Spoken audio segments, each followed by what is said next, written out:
identity, values, and image. Dear brothers, friends, fellow students, and companions in our concerns, let's talk a little. Certainly, through these discussions, we all aim to find a solution to many of our inner anxieties.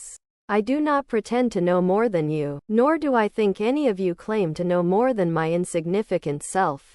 We just want to gather to share our concerns, and that's all.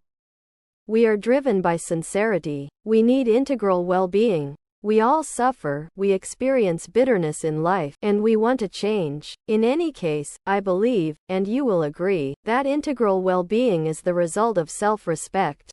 This might seem quite strange to an economist, a philosopher, etc. What would self-respect have to do, for instance, with economic issues? Or with problems related to work, labor force, capital, etc.? Let me tell you this, our level of being attracts our life. We lived in a very beautiful house in Mexico City. Behind that house, there was a large vacant lot. One day, a group of squatters, as we call them, invaded the lot. They quickly built their cardboard shacks and settled there. Unquestionably, they became something unsightly within that beautiful neighborhood. I do not wish to underestimate them, but truly, if their cardboard shacks were clean, I would have no objection.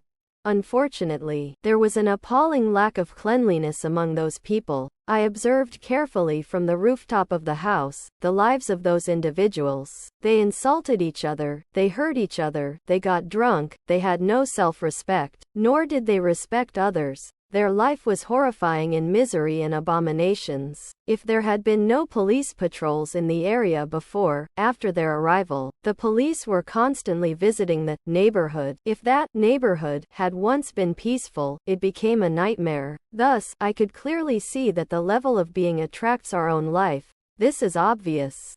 Let's suppose one of those inhabitants suddenly decided to respect themselves and others. Obviously, they would change. What does self-respect mean? It means to stop engaging in crime, not stealing, not fornicating, not committing adultery, not envying others' well-being, being humble, simple, abandoning laziness, becoming an active, clean, decent person, etc. When a citizen respects themselves, they change their level of being. It's logical. And by changing their level of being, they undoubtedly attract new circumstances. They would begin to interact with more decent people, with different people, and possibly, those interactions could provoke an economic and social change in their life. Thus, what I am saying would be fulfilled. That integral self-respect brings about social and economic well-being, but if someone does not know how to respect themselves, they won't respect others either and condemn themselves to an unhappy, unfortunate life.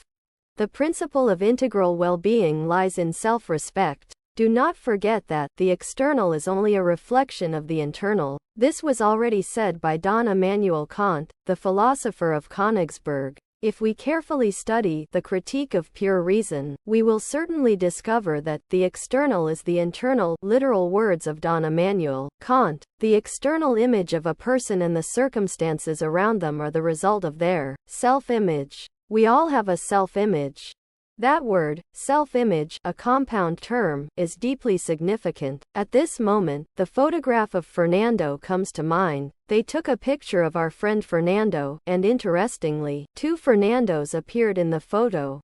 One, standing still, in a firm position, facing forward. The other appeared walking in front of him, with his face in a different position, etc. How is it possible that two Fernandos appeared in one picture? I think it's worth enlarging this photo because it could be used to show people in these studies. Obviously, I think the second Fernando would be the reflection of the original Fernando. That's obvious, because it is written that the external image of a person and the circumstances around them are the result of their self-image. It is also written that the external is only a reflection of the internal, and the people and things we encounter in life are the self-reflection of ourselves because the external is the internal, as Don Immanuel Kant, the philosopher of Königsberg, said. So, if we do not respect ourselves, if our internal image is very poor, if we are full of psychological defects, moral flaws, unquestionably, unpleasant events will arise in the external world, economic and social difficulties, etc. Let's not forget that the external image of a person and the circumstances around them are the result of their self-image. We have a self-image. Outside, there is a psychological image that can be photographed, but inside, we have another image, the self-image, or to clarify better, outside we have the physical, tangible image.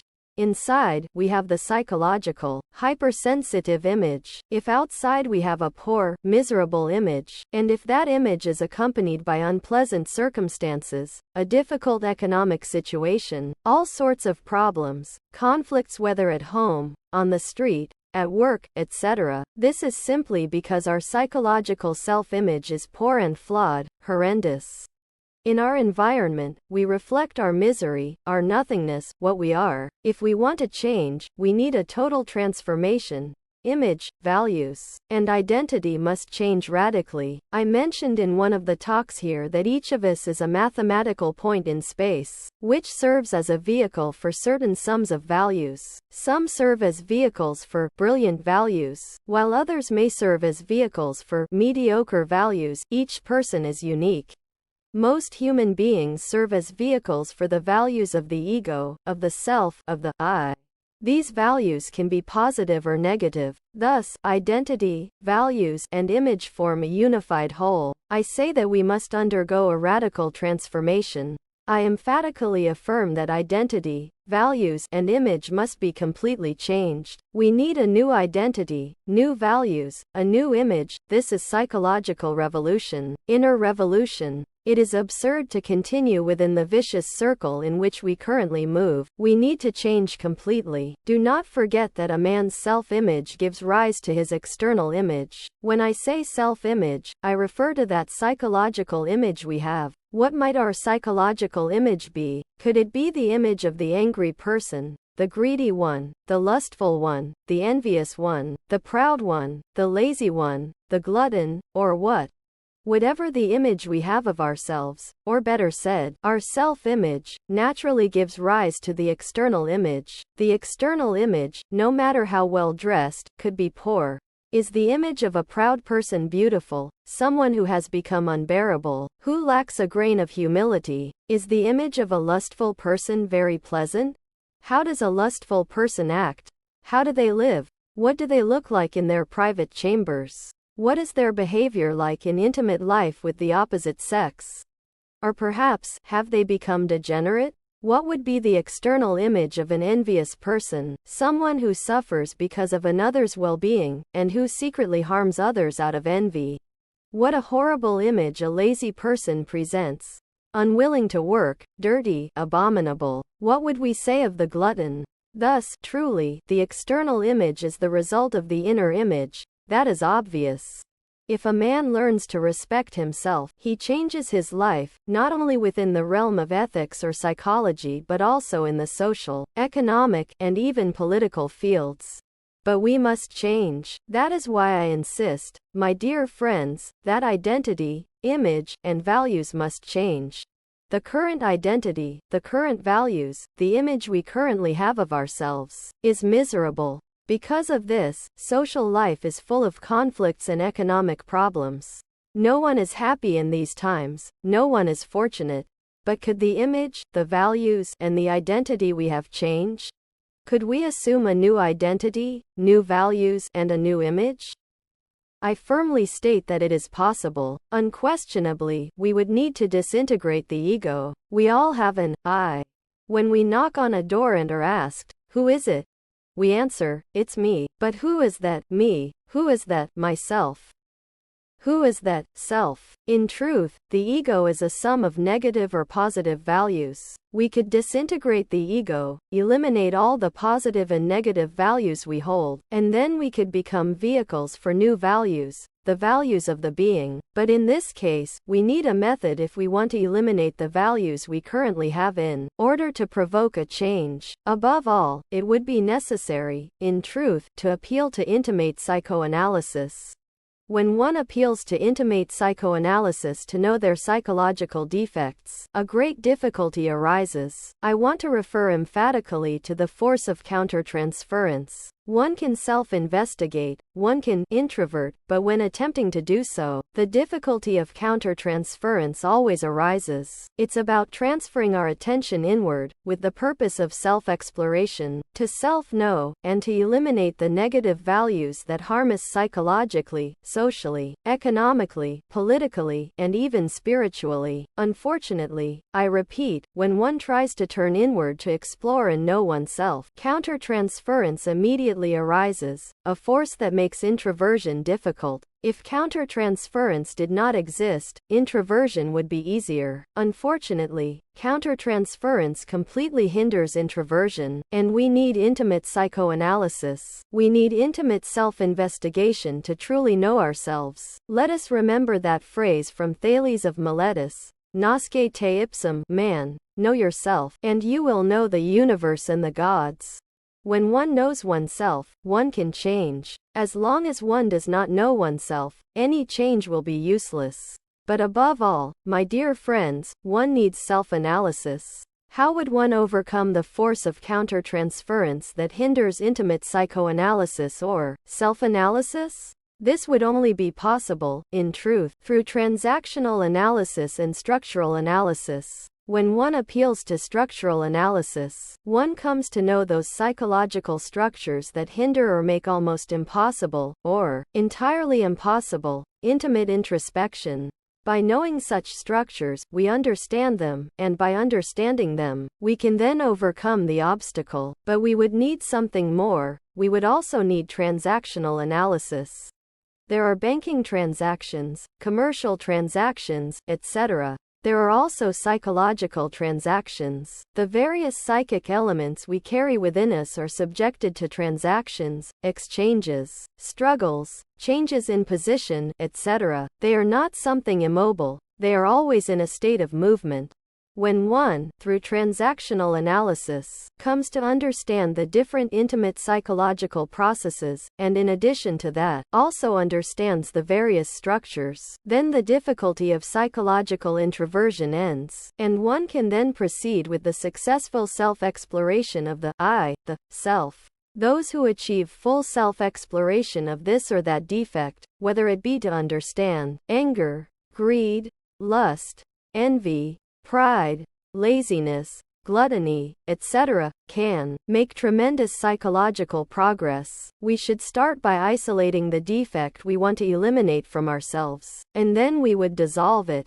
A disintegrated defect releases a certain percentage of soul essence. As we gradually disintegrate each of our false values, our defects, the soul essence, bottled up within them will be freed. Ultimately, once the psychological essence is completely liberated, it will totally transform us.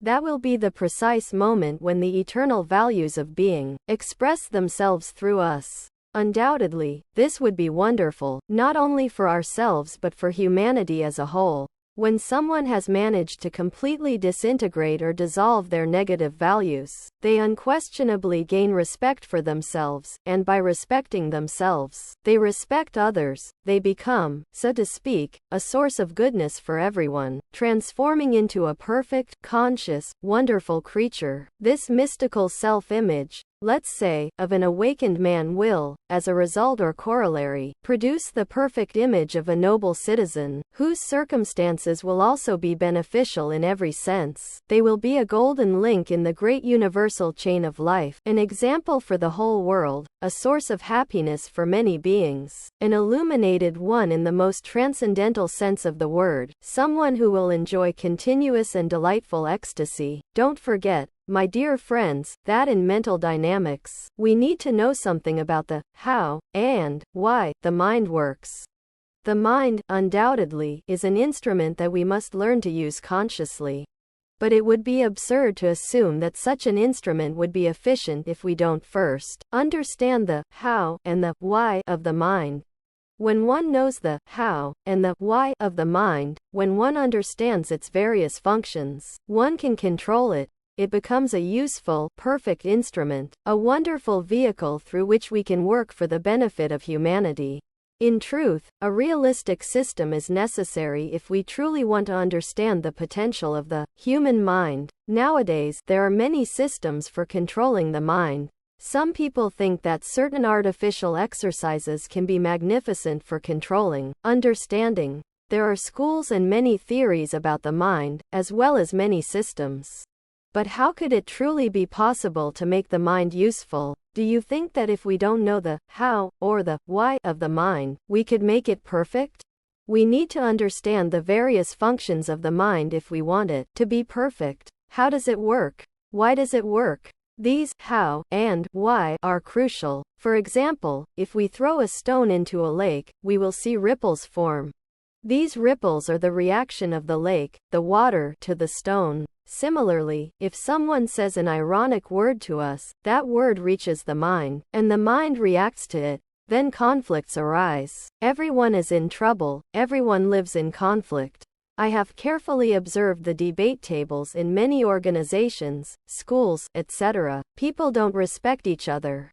Why? Because they don't respect themselves. Observe a Senate, a House of Representatives, or simply the table of a school. If someone says something, another person feels offended, gets angry, and says something worse. Members of a board of directors argue among themselves. This indicates that each of their minds is reacting to external impacts, and this is very serious. One must, in truth, resort to introspective psychoanalysis to explore one's own mind. It is necessary to know ourselves a little more intellectually. Why do we react to the words of others? In these conditions, we are always victims. If someone wants to make us happy, they only need to pat us on the shoulder and say a few kind words. If someone wants to make us angry, they only need to say a few unpleasant words. So, where is our true intellectual freedom? What is it? If we are completely dependent on others, we are slaves. Our psychological processes, in truth, depend entirely on other people. We don't control our own psychological processes. This is terrible. Others control us and our innermost processes. A friend, for example, invites us to a party. We go to their house, they offer us a drink, and we feel bad declining it, so we drink it. Then another drink comes, and we drink that one too, and another, and we keep going. And in the end, we end up drunk. The friend became the master and lord of our psychological processes. Do you think that a mind like that can be of any use? If someone else controls us, if everyone has the right to command us, then where is our intellectual freedom? What is it? Suddenly, we find ourselves in front of a person of the opposite sex. We strongly identify with that person, and in the long run, we end up involved in fornication or adultery. This means that the person of the opposite sex had more influence. They initiated our psychological process, controlled it, and subjected it to their will. Is this freedom? The intellectual animal, wrongly called man, has in fact educated himself to deny his true identity, values, and image. What could be the true inner identity, values, and image of each of us? Could it be the ego or the personality? No. Through introspective psychoanalysis, we could go beyond the ego and discover the being. Unquestionably, the being in itself is our true identity, values, and image. The being in itself is the kh, the cosmos man or the man cosmos. This is our true identity, values, and image. Unfortunately, as I have already told you, the intellectual animal, falsely called man, has educated himself to deny his own intimate values. He has fallen into the materialism of this degenerate age. He has given himself over to all the vices of the earth and walks the path of error. Accepting the negative culture, subjectively instilled within us, following the path of least resistance, is absurd. Unfortunately, people in this age enjoy following the path of least resistance and accept the false materialistic culture of these times, allowing it to be instilled in their psyche. This is how they come to deny the true values of the being. I want you to reflect very carefully tonight, my dear friends, on these matters. Remember that up there, in the infinite space, in the starry space, every action is the result of an exact equation and formula. Thus, by simple logical deduction, we must emphatically affirm that our true image, the cosmic man, deep within, beyond the ego and the false values, is perfect. Every action of the being is, unquestionably, the result of an exact equation and formula. There have been cases where the being has managed to express itself through someone who has achieved a change in image, values, and identity, and then that person has in fact become some prophet, some enlightened one. But there have also been unfortunate cases where someone who served as a vehicle for the being has not truly understood the intentions of the divine. When someone who serves as a vehicle for the being does not work selflessly for the benefit of humanity, they have unquestionably not understood the equation and the exact formula of every action of the being. Only the one who renounces the fruits of action, who expects no reward, who is solely motivated by love to work for the benefit of their fellow humans, has truly understood the activity of the being. We need to undergo, I repeat, a total transformation of ourselves.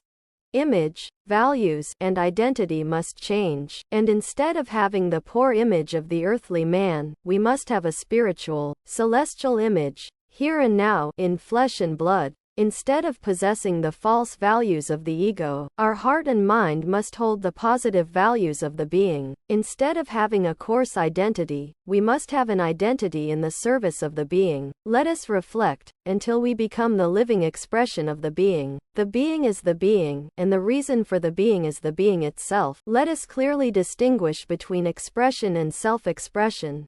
The ego can express itself, but it will never have self-expression. The ego expresses itself through the personality, and its expressions are subjective. It says what others have said to it, it narrates what others have told it, it explains what others have explained to it, but it has no evident self-expression of the being. What truly matters is the real, objective self-expression of the being. When the being expresses itself through us, it does so perfectly. We must disintegrate the ego, the I, the myself, through intimate psychoanalysis so that the word, the speech of the being, may express itself through us. These are my words for tonight.